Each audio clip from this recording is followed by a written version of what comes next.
Hello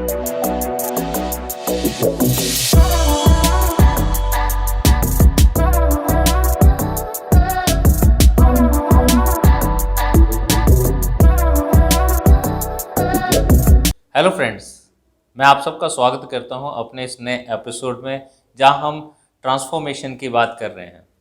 तो दोस्तों, आज हम जिस चीज़ पे बात करने वाले हैं बहुत कॉमन है आप हमारे सब की ज़िंदगी के अंदर, जहां कई बार पेरेंट्स, टीचर्स सब बात करते हैं कि आप इंट्रोवर्ट हैं या आपका बच्चा इंट्रोवर्ट है तो आगे चल के पता नहीं ये क्या कर पाएगा। तो जहां हम इंट्रोवर्ट वर्ड को यूज़ करते हैं वहाँ पर इंट्रोवर्ट के साथ में इमीडिएटली एक नेगेटिविटी हम लोग लेकर आ जाते हैं। तो आज हम इस चीज़ को एक्सप्लोर करेंगे कि क्या इंट्रोवर्ट होना अभिशाप है या एक वरदान भी हो सकता है, या किस तरीके से इंट्रोवर्ट लोग पूरे वर्ल्ड के अंदर बहुत सक्सेसफुल भी हुए हैं, और अगर आप सच में इंट्रोवर्ट हैं तो उसमें आपको क्या क्या बेनिफिट्स या क्या क्या ऐसी अच्छी चीज़, पॉजिटिव चीज़ें हैं जो आपको बीइंग एन इंट्रोवर्ट मिल रही हैं। उसके अलावा में हम ये भी जानेंगे कि अगर आप इंट्रोवर्ट रहते हुए अपने आप को किस तरीके से एक्सप्रेस कर सकते हैं, किन डायरेक्शन में आप एक्सप्रेस कर सकते हैं जिससे आपकी पर्सनैलिटी और निखर कर सामने आए। बिल्कुल, जब हम लोग इंट्रोवर्ट, एक्सट्रोवर्ट दो वर्ड्स को यूज़ करते हैं तो इंट्रोवर्ट एक पोल पे आता है, एक्सट्रोवर्ट दूसरे पोल पे आता है। एक्सट्रोवर्ट वो लोग होते हैं जो कहीं पर भी, कैसे भी, कभी भी अपने आप को एक्सप्रेस कर जाते हैं, उनको किसी भी तरीके की झिझक नहीं होती है। लेकिन इंट्रोवर्ट हम उन लोगों को कहते हैं जो अपने आप को एक्सप्रेस नहीं करते हैं, वो अपने आप में रहते हैं और अपने आप में खुश रहते हैं।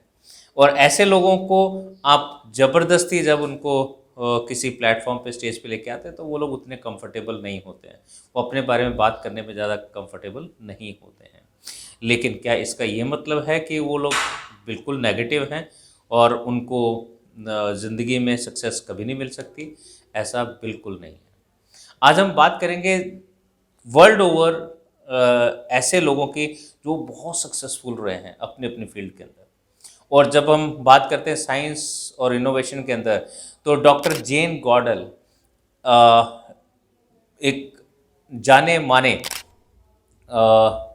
प्रिमेटोलॉजिस्ट हैं जिन्होंने अपनी ज़िंदगी का बहुत सारा समय गोरिल्लास पे और चिंपैंजीज की स्टडीज़ में किया है, और एनिमल किंगडम के ऊपर उनके बहुत से योगदान हैं जिनको हम बहुत रिकॉग्नाइज करते हैं वर्ल्ड ओवर।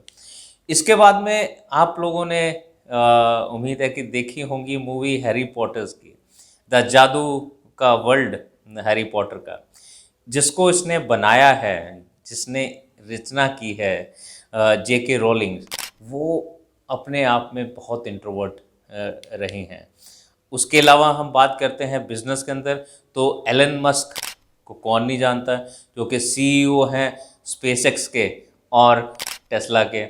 वो अपनी स्ट्रेटजीज़ को बनाने में और अपने आप को गोल्स की तरफ अलाइन करने में जाने जाते हैं, और अपने गोल्स को अचीव करने के लिए भी वो बहुत एग्रेसिव रहते हैं, दो वो एक इंट्रोवर्ट शख्सियत रखने वाले हैं।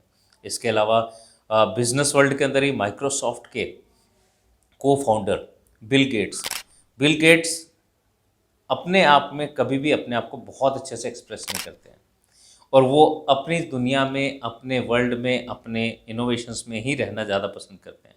तो पर्सनालिटी के तौर पे हम देखते हैं तो वो एक इंट्रोवर्ट पर्सनालिटी के मालिक हैं। पर इंट्रोवर्ट पर्सनालिटी के मालिक होने का मतलब ये नहीं है कि वो अपनी फील्ड में सक्सेस नहीं ले रहे हैं या नहीं ले सकते हैं। इंडियन सिनेरियो में जब हम बात करते हैं तो आप सबने एक लेजेंडरी म्यूजिशियन का नाम तो ज़रूर सुना होगा, वो है ए आर रहमान, जिन्होंने ना सिर्फ इंडिया में बल्कि वर्ल्ड ओवर अपनी पहचान बनाई है। जाहो म्यूज़िक दिया है, जाहो को म्यूज़िक दिया है, और वो गाना जिसने पूरे वर्ल्ड में अपनी छाप छोड़ी है। उसके अलावा उनको 2 एकेडमी अवार्ड्स भी मिले हैं, और वो उनके लिए पर उनको कभी भी किसी भी बड़े प्लेटफॉर्म पे बहुत अच्छे से एक्सप्रेस करते हुए नहीं देखा गया, लेकिन उनका म्यूज़िक उनकी पर्सनैलिटी को बताता है। तो अगेन पर्सनैलिटी को एक्सप्रेस करना एक चीज़ है, और अपनी फील्ड में सक्सेस लेना दूसरी चीज़। तो हम बात करेंगे सक्सेस, उनकी बहुत बड़ी सक्सेस है जहाँ तक पहुँचने के लिए बहुत लोग कोशिश करते हैं, पर बहुत कम ही होते हैं जो उस लेवल तक पहुँच पाते हैं। उसके अलावा जब हम स्पोर्ट्स की बात करते हैं, स्पोर्ट्स के अंदर आज की तारीख में जो अभी भी बहुत अच्छा काम कर रहे हैं स्पोर्ट्स के अंदर में, क्रिकेट के अंदर में, राहुल द्रविड़, जिनको कि हम द वॉल के नाम से जाना जाता है। और वो अपने बैटिंग करने के लिए जब आते थे तो वो एक दीवार की तरह आगे खड़े हो जाते थे। और उन्हीं के साथ में, उन्हीं के समकालीन जहाँ तक हम लोग तेंदुलकर की बात करते हैं, वो तेंदुलकर जब तक क्रिकेट में थे तब तक उन्होंने बहुत ज़्यादा अपने आप को एक्सप्रेस नहीं किया। उसके अलावा में आज की तारीख में राहुल द्रविड़ अगर क्रिकेट नहीं भी खेल रहे हैं तो बहुत बढ़िया कोच के रूप में हैं, और बहुत अच्छा वो सीनियर कोच की जिम्मेदारी को संभाल रहे हैं। बिजनेस के तौर पे देखें तो हमारे पास में NR नारायण मूर्ति हैं, को फाउंडर ऑफ इन्फोसिस। देन हम रिलायंस के मुकेश अंबानी जी को जानते हैं। ये वो लोग हैं जो अपने आप को बहुत ज़्यादा एक्सप्रेस नहीं करते हैं, लेकिन वो एनालिटिकल स्किल उनकी इतनी हाई है कि वो अपने अपने बिजनेस को बखूबी समझते हैं और उसके अंदर वो ग्रोथ लेके आते हैं। इंडियन बॉलीवुड की बात करते हैं तो आमिर खान का नाम, धर्मेंद्र का नाम, उसके बाद धर्मेंद्र के बेटे सनी देओल का नाम, ये कुछ एक ऐसे नाम हैं जो लोग ऑन स्क्रीन तो बहुत एक्सप्रेसिव, बहुत एक्सप्लोजिव और बहुत अच्छा काम करते हैं, लेकिन जब उनको पर्सनल तौर पे उनसे जब लोगों का इंटरेक्शन होता है तो वो अपने आप को लोगों से दूर ही रखना ज़्यादा पसंद करते हैं और उतना एक्सप्रेस नहीं करना चाहते या नहीं करना नहीं करते हैं। तो ऐसे में हम लोग ये देखें कि इतने सारे नाम हैं जो हमको ये बताते हैं कि इंट्रोवर्ट होते हुए भी वो अपनी ज़िंदगी के अंदर बहुत बड़ी सक्सेस ले सकते हैं। इन सब नामों के ऊपर एक बहुत बड़ा नाम है जिसको हम भारतीय बहुत प्यार करते हैं और जिनको हम बहुत ही दिल से चाहते हैं, वो हैं हमारे पूर्व राष्ट्रपति डॉक्टर APJ अब्दुल कलाम। अब्दुल कलाम जी एक इंट्रोवर्ट शख्सियत के मालिक रहे हैं और वो भी अपनी पिछली ज़िंदगी, पुरानी ज़िंदगी, प्रेसिडेंट बनने से पहले तक में वो कभी भी अपने आप को या बाहर कहीं भी एक्सप्रेस नहीं, वो अपने काम में ही लगे रहते थे। और अपने काम में लगने रहने का मतलब ये था कि वो जो भी काम पकड़ते थे उसमें वो पूरे तौर पर अपने आप को झोंक देते थे, चाहे वो DRDO के अंदर उनका काम हो, चाहे इसरो के अंदर काम हो। आज हम चंद्रयान 3 की सफलता को हम लोग देख के बहुत खुश हो रहे हैं, पर उसमें उनका बहुत बड़ा योगदान रहा है। तो इन सब लोगों को जब हम देखते हैं तो क्या है इन लोगों के बीच में, कुछ तो पॉजिटिव है जिसकी वजह से आज वो इस तरीके से अपने आप को लेके चल रहे हैं। तो अगर कोई इंट्रोवर्ट है आपकी स्कूल में, क्लास में, घर में, ऑफिस में, तो इसका मतलब ये नहीं है कि वो किसी भी तरीके से कम है। वो भी सक्सेस ले सकते हैं और वो भी ऊपर उठ सकते हैं और बहुत अच्छे से उठते हैं। सिर्फ ये है कि वो अपनी इस काबिलियत को, उसके अंदर की जो गुडनेस है, जो पॉजिटिवनेस है, उसको समझें और उसको एम्ब्रेस करें, उसको गले लगा के चलें। जो पहली चीज़ इस इंट्रोवर्ट शख्सियत के साथ में पॉजिटिव होती है वो होती है कि ये लोग बहुत क्रिएटिव होते हैं। ये क्रिएटिव एक्टिविटीज़ में ही अपने आप को ज़्यादा सफल भी पाते हैं और उसमें उनका मन भी लगता है। तो चाहे कोई भी फील्ड क्यों ना हो, उसके अंदर वो कुछ ना कुछ क्रिएटिविटी लेके आना पसंद करते हैं और वो उसमें लेकर भी आते हैं। तो उनमें क्रिएटिविटी बहुत होती है। तो इसको भी हम समझे कि क्रिएटिविटी एक उनके क्रिएटिविटी एक इंट्रोवर्ट पर्सनालिटी की उनको एक क्या कह सकते हैं कि हम उनको एक पॉजिटिव चीज़ मिली हुई है। उसके अलावा उनका फोकस बहुत डीप होता है, बहुत कंसंट्रेशन के साथ में जो भी काम करते हैं, उनको डिस्ट्रैक्ट करना आसान नहीं होता। अगर वो एक काम में लग जाते हैं तो उस काम को वो बहुत गहराई तक कर सकते हैं। उनको आसपास की चीज़ें, आसपास के लोग, आसपास की आवाज़ें उनको डिस्ट्रैक्ट नहीं करती हैं।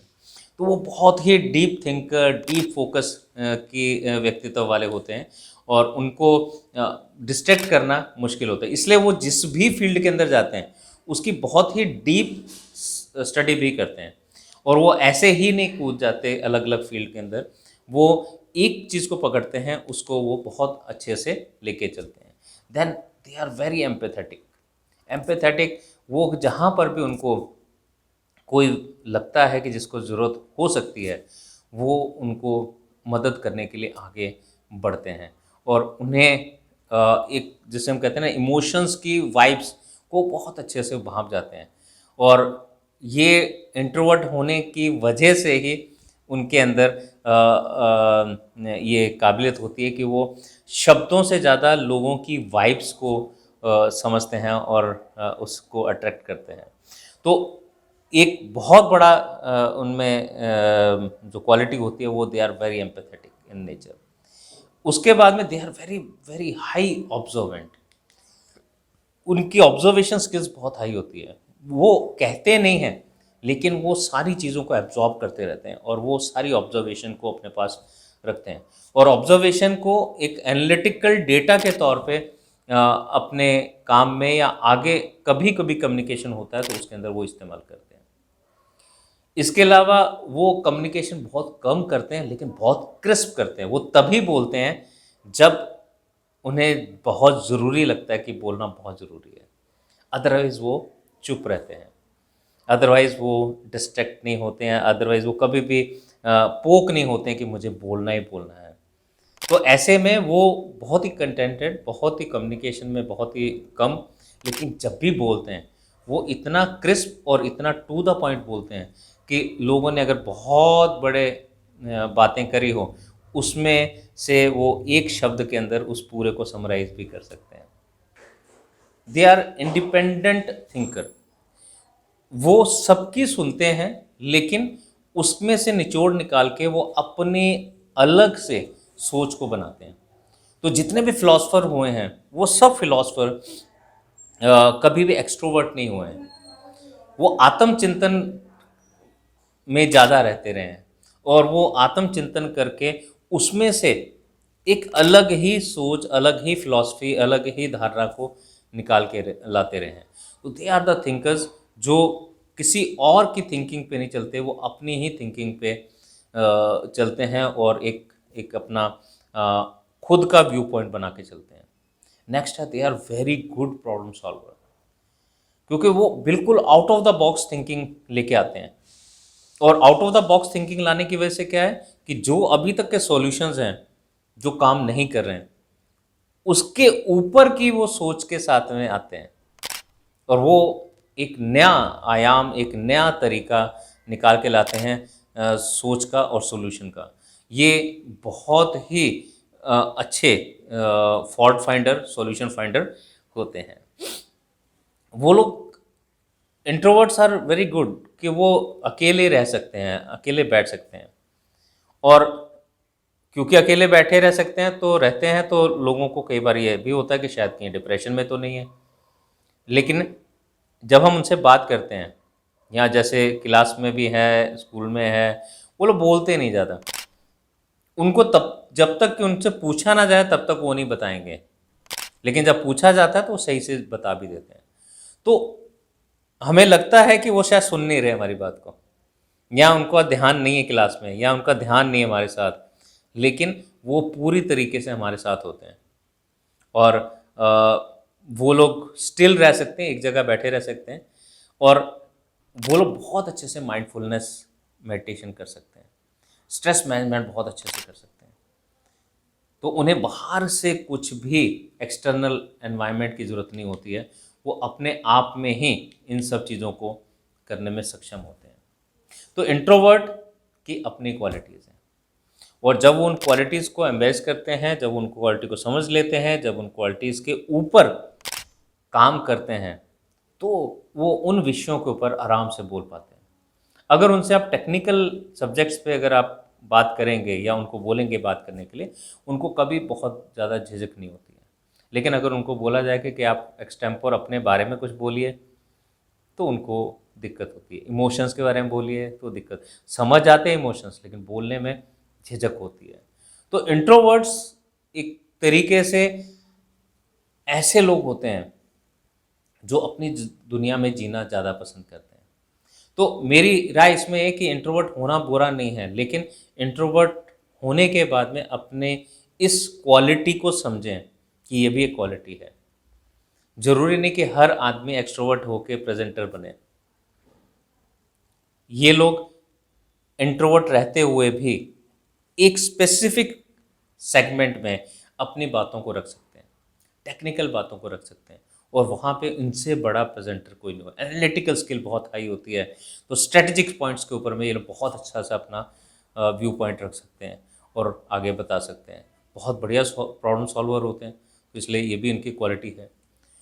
तो इन सब चीज़ों को देख के हम ये कह सकते हैं कि introverts are not bad, introverts are just a quality that few people have। तो अगर है किसी में तो उसको आप एक्सेप्ट करिए और उसको आप एडमायर करिए और उसको उसी तरीके से लीजिए जैसे वो है। आशा करता हूँ ये वीडियो आपको पसंद आया होगा, और अगर आपको पसंद आया तो इसको लाइक, शेयर, सब्सक्राइब ज़रूर करें, और जो भी आपके कमेंट हों आप ज़रूर दीजिए।